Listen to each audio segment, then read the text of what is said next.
Say far warmer. There are black people here.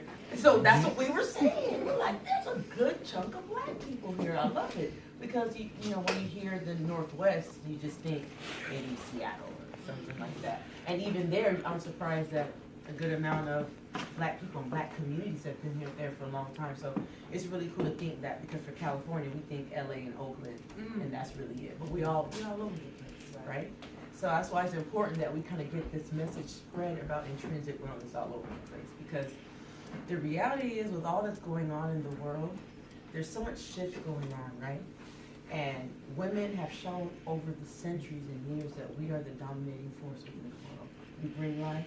Everything comes from a seed. And in order for us to have a dominant control over this shift that's going on politically, environmentally, and everything, we have to be well. Men and women. But since we lead the way for the men, we have to be well too. And you know, as a woman, especially nowadays, a lot of us are single moms, or even if you're not a single mom, you have so much stuff going on, and we don't have time to sit and feel. We don't have time to feel anymore. It's like, I'm not feeling good, but I gotta help so-and-so with their homework. I gotta cook this meal, or I gotta talk to my girlfriend because she's been blowing me up, and all the while you don't feel good about yourself. So we have to make feeling good a priority for us to really live a good quality of life. We can't serve anybody from an empty well. We have to make sure that our well is replenished and that it's healthy and filled with good life-giving water, not filled with, you know, caffeinated, carbonated drinks, but that good life-giving stuff, that good water, you know, because water is what brings new life. And that's what we want to do. Whether we're birthing it or birthing a new idea or having the courage to release our own mindset that's no longer keeping us, you know, keeping us where we no longer want to be. It takes water for that. So I have a book called The Well, Where Fitness Begins from Within. And this book came to me because I was in a meditation. I meditate daily. Confession, past couple weeks kind of fell off. It's been a little interesting, make no excuses. But anyways, I was in meditation and I write quotes a lot. And I thought I was going to make a book of quotes. That's what I thought. And this little voice came in meditation and said, write the well. And I was like, well, what's the well? I don't know what that is. And so as I started to meditate more, I started putting it back on my clients. I'm a personal trainer by trade. And clients would come to me and say, I want to get in shape, I want to get in shape. Especially, you know, New Year, or I'm hitting a milestone birthday or something, I want to get in shape. So I'm like, okay, cool, let's get in shape. So you set this regimen out for them based on their activity level and their strength level. And we go for a couple weeks and then they're doing all good. And, you know, I talk to them about the importance of diet, because no matter what you're doing on the outside, you can never burn off what you're eating. 1 calorie is 1 pound is 3,500 calories. If you've ever been on a treadmill, you know how much work it takes to burn off 200-300 calories. It could be an hour. So if you imagine how much it takes to burn off 3,500 calories, that'll take you probably a week in the gym for 1 pound. So I said, no matter what we're doing, if you ain't eating right, you know, you're just gonna be paying me, which is fine. But I'd rather have you have a success, right? And then bring me a new client. That's how I know it's working, because I love you enough to know that what I'm teaching you, you're receiving. But what happened was, people were working out, falling off. They were getting high. Yo, I lost 10 pounds. Good. You see, the next time they gained another 12 pounds, the 10 pounds plus a couple more. They brought some friends with them. And I was like, wow, what's going on? What's going on? So as I was meditating and doing studying, I realized that most people, if you're hungry, you eat. And you're supposed to. When you feel hungry, that's your body's sign of 2 things. You're either hungry or thirsty. Because most of the time when we're hungry, we're dehydrated. Body has the same reaction. Stomach growls and all that. Could be dehydration. But if it's outside of that, and you're eating, and you're not hungry, it's based on emotion, whether positive or negative. If you are eating outside of hunger, you're eating based on a positive or negative emotion. Can anybody here admit to that?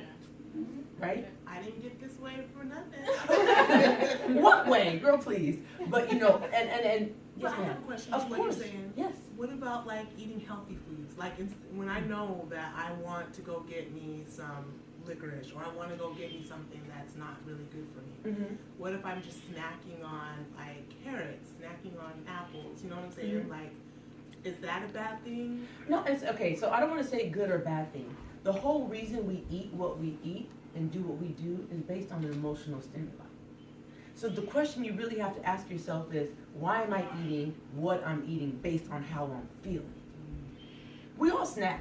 Snacking is totally normal, totally fine, but there's a difference between consistently snacking on Snickers and consistently snacking on almonds. Because the chemicals that are in the sugar do something for you. It has the same effect as someone on methamphetamines or on cocaine. Almonds don't have that effect. So what do you go for is based on how you're feeling. See, I had an addiction for sugar, and I wrote about it in my book. I love some sugar, and I still do. I'll be lucky to get warm, see, because I'm about to get real. You're getting hyped. Because I'm getting real. Because I'm about to be real. We're all women, we're all sisters, a lot of us are parents, or aunts, or friends, and all that. So we all have things going on. And 2017 needs to be the year that we release some things. Because we want to have our hands out. We always say, God, expand my territory. I'm just waiting for all this. But we ain't got no room in our hands because we holding on to a lot of from before. So how can you have arms wide open to receive anything if your hands are full of yesterday? So my goal is to help people release yesterday, right? So I was like, why do I eat so much sugar? Why do I eat? And no one can tell. See, that's the thing. People look at you and they think, oh, you good, you slim. Ain't nothing wrong with you, girl. You don't understand what I'm going through because you don't got no extra weight. But I am carrying it's something. true. We do feel that But way. here we go. No, I understand that. No, I like the transparency. I like the transparency. Because yes, we do feel that way. That way we're not carrying anything. The difference is people look at us and be like, oh, you good, so they don't say anything, right? But not knowing I could be carrying more weight than you emotionally. And the same weight that I'm carrying emotionally still triggers me to eat foods that ain't good for me. You know, the Creator just has a way of making us show it in different ways. I don't get it. I'm one of two girls. My sister's always been thick and curvy. I'm like this. Same mom, same dad, same diet. We just look different, you know? But we all carrying emotional stuff. So whether you're carrying physical or emotional weight, the goal is to release that weight. So I was like, okay, that sounds good. So everybody goes and they get a book of affirmations and they look at themselves in the mirror and say, I am beautiful. I am smart. I am free. Sounds good, but all that's doing is just sugarcoating the top. Sounds good. Like you get a new outfit and somebody, girl, you wearing that outfit. You're like, thank you.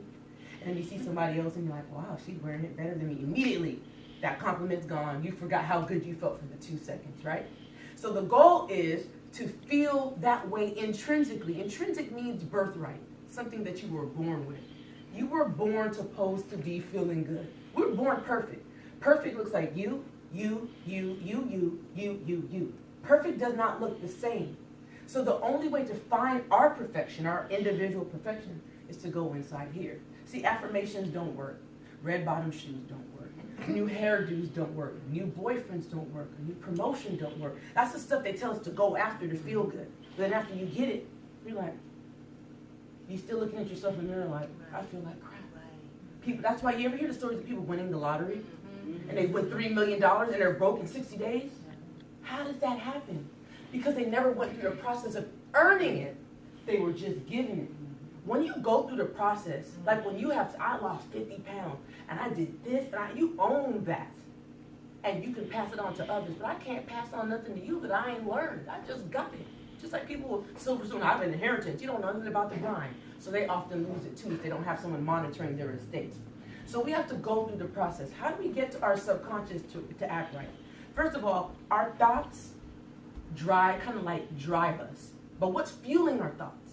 It's our subconscious. Our subconscious are those thoughts and things that are buried deep down inside of us that we don't even know where they came from. You look at yourself in the mirror and you say, I would be so good if my complexion cleared up. Or I would be so good if I just got rid of this little fat ring right here. Oh, and I would be so good if I just lost 10 more pounds. Or I'd be so good if my forehead was just a little bit more tighter. Where does that come from? Did you really just wake up one day and decided that to you, your forehead was too big? Or that to you, your nose was too wide? Or to me, I was too skinny? Because let me tell you, growing up black, you want to be thick for all the dudes to like you. And it didn't, look, and it didn't work. I tried. It didn't work. And especially especially having a curvy sister. See, that's the thing you don't know. Right. See, we think that, skinny has it. Man, I used to want to be curvy so bad. I developed a junk food diet so I could try to get curvy. You know, all it did was stuck to my stomach. So I was skinny with a big stomach. That was ridiculous. I said, okay, Sasha, learn to embrace yourself. But I had to go back to where that comes from. See, I come from a family, everybody comes from the islands. And the island culture, especially, I think all black culture, but especially the islands, big butts have it. Right. You can have a small, I don't care about your chest, you can have little, but big butts have it. My mom had a nice derriere and aunt and grandmas, and I came out like my dad. So, and hearing my uncles, they didn't mean it now, but hearing them talk about her body. Listen, I grew up with 2 aunts and 7 uncles, so that's a lot of what I heard. So I was like, well, I guess that's the way to do it. So here I go, trying to feed myself stuff to try to make myself feel good. But until I examined where those thoughts came from, about how I should look, was the only way I could change it. Oh, wow. I remember hearing those thoughts. I remember thinking because of what they said, and these were the main men in my life, because my dad and his brothers are very close. If that's what they like, that must be what all guys like. And they didn't say it for us to hear in the first place, but they loud, they talk. We say things. They don't know any better. So I was able to go back to the process of myself, like, why do I feel I need to eat a lot of sugar? And the divine in me said, where do you feel it's not sweet enough in your life? You eat not sweet enough, support your family, not have a husband, he's awesome, I got great kids, like, what's going on? And I started to think of myself. I always wanted to make myself feel better because I never honored who I really was. And because I never honored who I was always walking down someone else's path. And what would happen when I would get to that, right to that finish point, I would stop. So I was going to school to get a bachelor's degree, and I stopped. And then I ended up, trying to do this venture because it sounded good to somebody else, and I stopped. So I had all these incomplete points in my circle. I didn't finish anything. This is all true story. And I realized I didn't finish anything because I was just doing it to make everybody else happy. What did Sasha like? Sasha was always creative. Sasha was always the left child, just different. And I always got laughed at it. Even my dad, why don't you do that? Graduate high school, go to the military.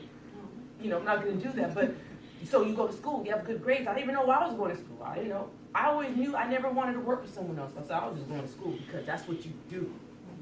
There wasn't, women, there ain't no much option. We weren't offered that. We were given what we were offered. So it's the same thing with our thoughts. The thoughts that we have were offered to us, not out of hate, but out of lack of knowledge. My dad and my uncles and my grandma and then their parents and parents said, this is how you succeed. Money comes hard, so you got to work hard for it. All that stuff stuck with me, all that. And then that became my reality. So after realizing that I was eating a lot of sugar to cover up all the unsweet spots in my life, then I was able to own that. Okay, Sasha, this is what you got to do. Forgive yourself for not walking down your own path. Forgive yourself for not developing your own path. I forgave myself. Once I owned it, I had the power to change it. So now you're going to start doing stuff that you want to do. And you ain't here to satisfy anybody else because you were born alone and you're probably going to die alone. So I began to have the courage to walk on my own path. And once I did that, I started to enjoy a sweet life. And I didn't need the sweet foods because my life was sweet. So now I can eat sugar and just eat it because I want to. Now I use the excuse because I'm traveling out of town, I like to do it. When I'm at home, I don't really eat a lot of sugar. Voodoo donuts down here, I gotta have them. But I can do that not because I feel like crap, but honestly, I can own it. I just enjoy that. I don't have to cover up anything. So in my book, I show you to go into your dark closet. So we run from the dark. Remember when you're a kid? The dark is scary. It's scary, don't go in the dark. But what happens in the dark? Life is conceived. Life is grown. Diamonds develop. A lot of awesome things happen in the dark. Most of your best ideas come when middle of the night, you wake up 3 in the morning, you're like, oh my God. I love the dark. I love it. That's rare, but most people run from it. Let's think about our society. They even run from dark skin. You see how the things that we actually need are the stuff they tell us to run away from? And I don't question anybody's religion or anybody's love for any creator, but what they tell you, don't question God. So you go around, feel bad for asking why, when actually that's what God wants you to do. Talk to me, my child, what's up? So we have to start questioning all the stuff they tell us not to do. That's how I live my life in reverse now. They say that's not good for you? Why? Right. Why now? Right? Because you want to keep me in control. Right. And it's not something against me, but it's easier to have a bunch of puppets because they're not going to question anything you do. So what we have to do is to begin to question ourselves. So once we can be honest with why we do the things we do, and start with the why. Why is what I tell everybody. Start with whys. And I go through that in there. The whys and everything. How am I going to stop being like this? Don't worry about the how. If your goal is, I want to make $1 million in 18 months. How am I going to do that? Nope. Why do you want to do it? I want to make $1 million because it's going to give me the financial freedom I need to develop my family and, build a center or whatever. What are you doing it for? I'm doing it because I love myself enough to jump into something unknown. The how will come. The how is not your responsibility. It's an excuse for you to stay where you are. The same thing with your emotions and your feelings. Skinny people, oh, I'm fine, I'm this and that and that, but why are you shopping every week? You're running from yourself, so you're just diving into something else. And in the book, I talk about positive distraction. Because we can get caught up doing something that's good. I volunteer 20 hours a week. How you got all that time to volunteer? What should you be doing? You know what I'm saying? If you do that, or people, I'm a personal trainer. You don't need to go in the gym 6 days a week. Unless you are an athlete, or you're training for the Olympics. No, it's not healthy to be in the gym 6 days a week, twice a day. It's just not. And sometimes, because distractions are cool, distractions make other people money, distractions take you away from you, we encourage distraction. But we got to stop being distracted from ourselves. Because everywhere we go, there we are. So I talk about internal fitness because fitness just means health. When people hear the word fitness, they think that it means looking good and having a six-pack and having, nice, chill body and all that. That's a byproduct of internal fitness.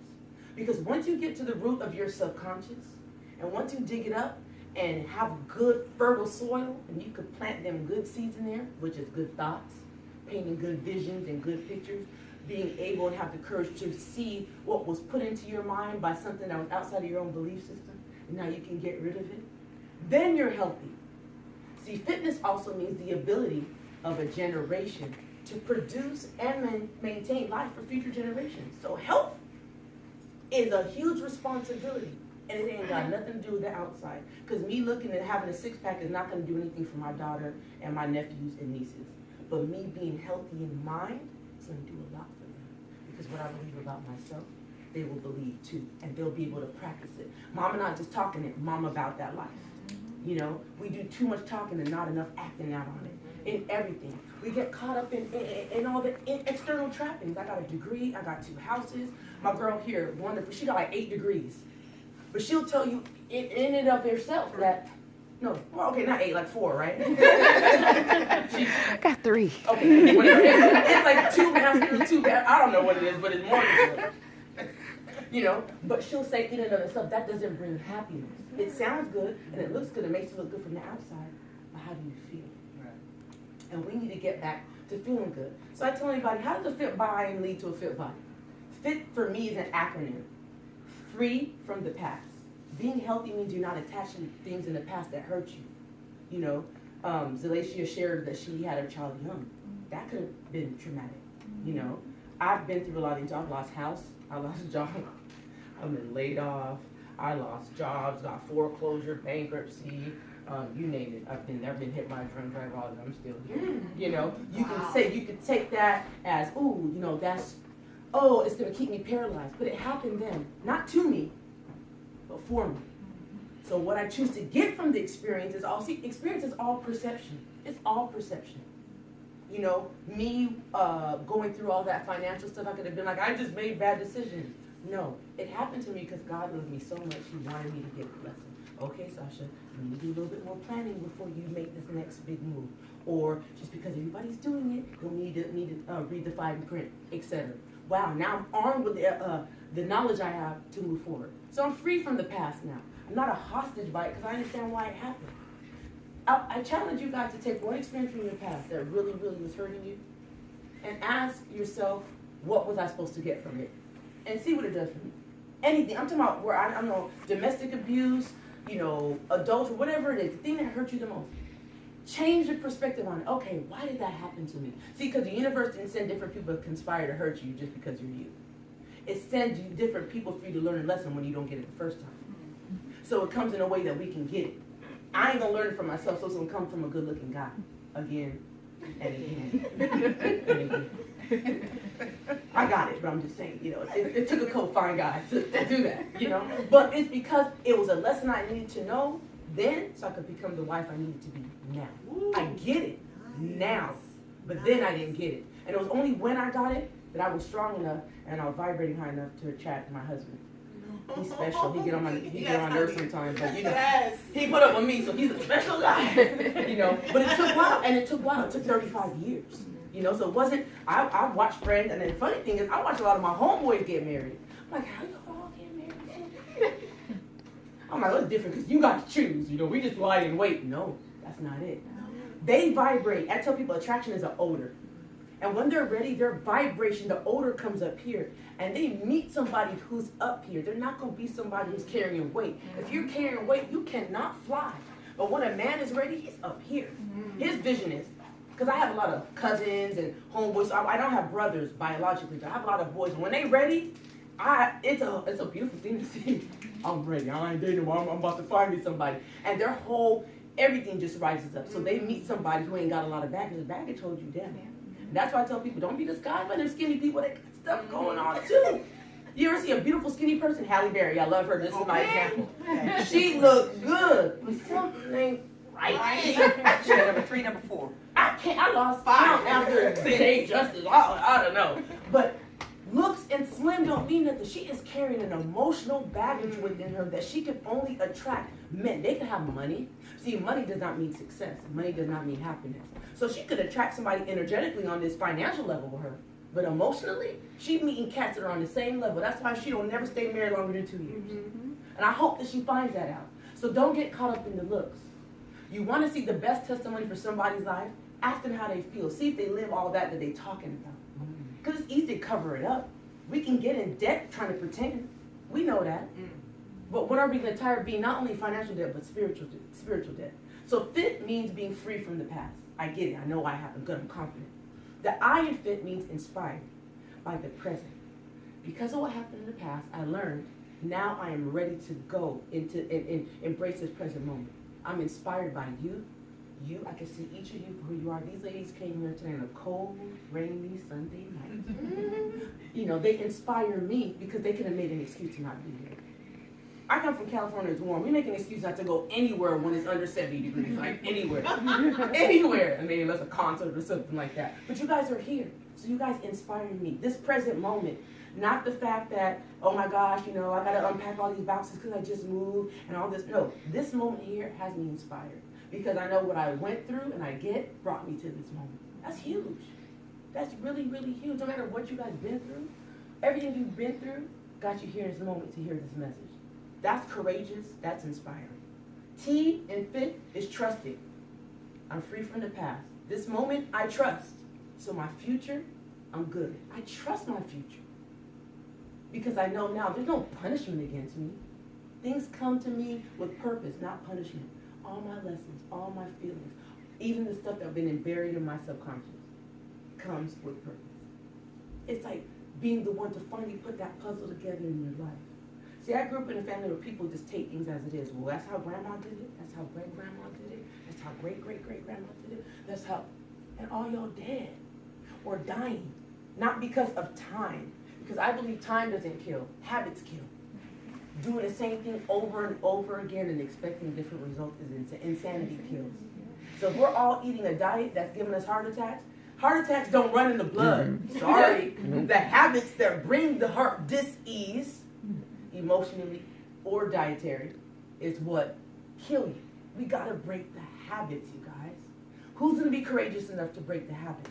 Who's gonna be courageous enough to say, I've done all these yo-yo diets, it don't work, or, I'm slim and everything, but I keep dating the same type of dude, or I keep getting stuck in the same dead-end job, getting the same promises from the same boss, and I always get stopped at that place. Who's gonna be like, this is enough, I'm taking control? I truly believe the reason why people don't do that is because they don't know they can do it. They don't know that they could sit in that spot that they tell you to run from, that dark place, that closet. In the book, I liken it to a remodeling. You have a home, you decide, I like this building. I like this building. I want to remodel it. What's the first thing you do? Make a blueprint. You don't just go tearing down the walls, right? What's my goal in this? Like we were talking about. Identify why and what. And then you do excavation, tearing down stuff. That's the hard part. Because you got to tear down all that stuff that you buried. So we go through that in the book. And I have exercise so you can go through. And I tell people, get the book, make copies of the pages. Because it's not a one-time thing. It's not a one-shot kill. You're going to have to go back because we are plagued by more than one instance in our life. It's just about having the courage to go in and clear it. Look, man, we spend 10, 15, 20 years working for somebody else that we don't like, all for a pension that's going to barely keep us living. Why don't we take that same time to put the work into ourselves? To see that what we can really do, what we're really capable of. We shortchange ourselves because of fear at taking that step, because we want to see everything.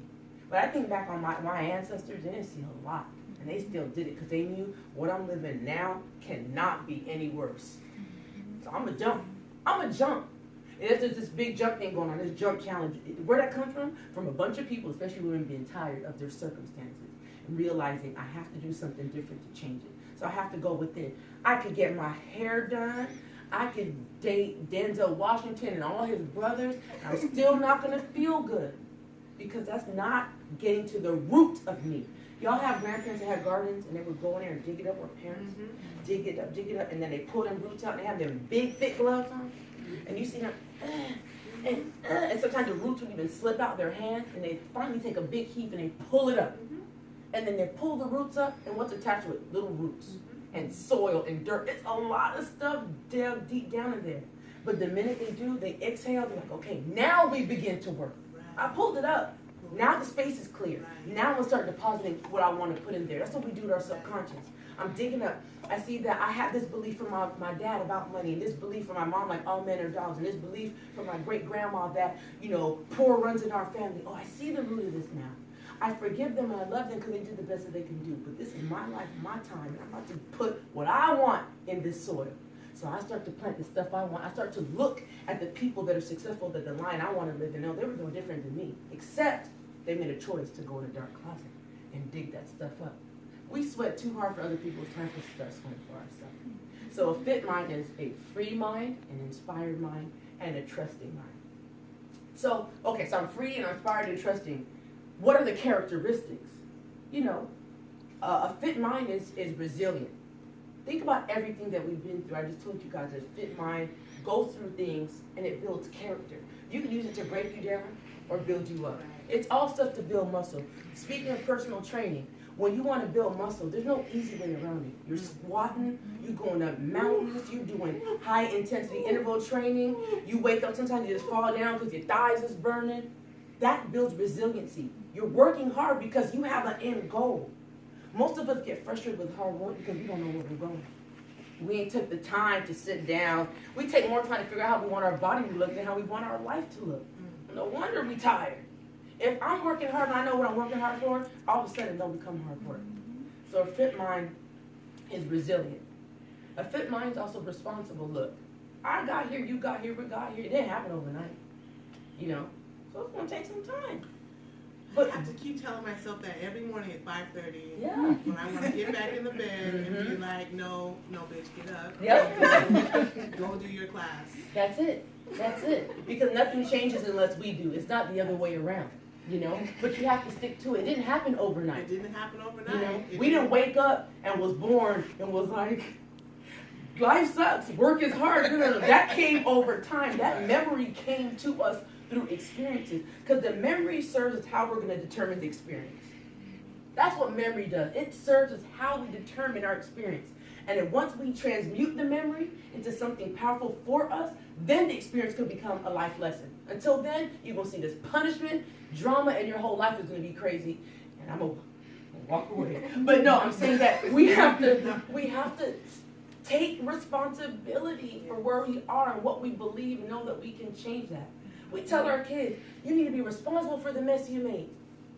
Ain't not near one of us being responsible for how we feel and how we doing. Here comes mama walking with a bad knee because she was claiming responsibility for all the acid buildup and inflammation in her knee from all the bad diet and the bad thoughts that led her to only want fried food. Because there's an emotion that's linked to fried food, to salty food, to sugary food, and all that stuff. And it's not about not eating it, guys. It's about why you eat it and the frequency of why you eat it. I will not tell anybody to not enjoy your favorite dessert. I do. But it's the why. how much are you doing it? Does it make you, oh, that feels so good? You don't look no different than somebody who's a crack pipe. Let's call it spade a spade. It's like one's legal and one's not. Right. But the detriments of sugar are way more than the detriments of crack cocaine. Because we eat sugar and it's okay. Our government and our people, it's okay to eat that stuff that causes stress. It causes our liver to go whack and causes all this diabetes. That's why there's people 5, 6 years old with type 2 diabetes. Because they've been given sugar from the minute they come out the womb. Matter of fact, they've been given sugar in vitro. But that's okay because it's legal. It's okay. When are we going to start changing the reality for us? We have to be responsible. Don't be afraid of responsibility. And it's okay. Accountability is huge. So a fit mind is resilient, it's responsible, and it's also ready. Look, I can talk here till I'm blue in the face. Talk. This new year, this year, I'm going to do it. I'm so excited. 2015, all this. You say that 2016, 15, 14, 13, 98, 97. You know, we get in the habit of 1985. satisfying ourselves by making these half-ass promises. And the only person that knows they're really going to maintain it is us. Right. We know that. We know when we plan, to the point that inside of us just be like, God, you know, but the minute you're ready, something happens. The minute you're saying yes to yourself, something happens. But readiness comes with planning. You know, I'm ready to feel different. This is how I'm going to go about it. I really believe that most of us get stuck because we just don't know what to do. We think it lies in a box of Jenny Craig food. Or we think lies in a box of just doing a 10-day detox. And not all that stuff is great for the detox and stuff like that. Processed food every day in a box is not the best for you. No bashing Jenny Craig, I'm just saying. But it goes more than that. There's a line of things that come along with us because there's a line of things that got us to where we are right now. So don't be afraid of something new. Most of the time we get scared and stop doing something and stop getting ready is because how we perceive the experience to be. We ain't never been through it. People afraid to have a heart attack, you ain't never had one. Right? But you know you want to prevent it, so you do stuff to prevent it. Most people are afraid, some people are afraid to get on the plane. And even that subconsciously comes from someone. Somebody in their family was afraid of heights, they heard it, and it translated to something else. We don't have to remember everything we hear. We hear everything we hear. You understand what I'm saying? You don't have to remember where it comes from for it not to affect us, but we still hear it. Because our body is sensitive to vibration. So we're not about what we see, we're about what we hear and what we feel. And all that starts within. Our earlobes are not external, they're internal.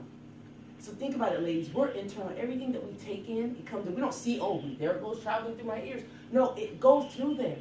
And it affects us on levels we don't see. And if I could get real with you guys, that's why women get more attached sexually, because our life force is inside of us. Men, it just hangs out. We're internal.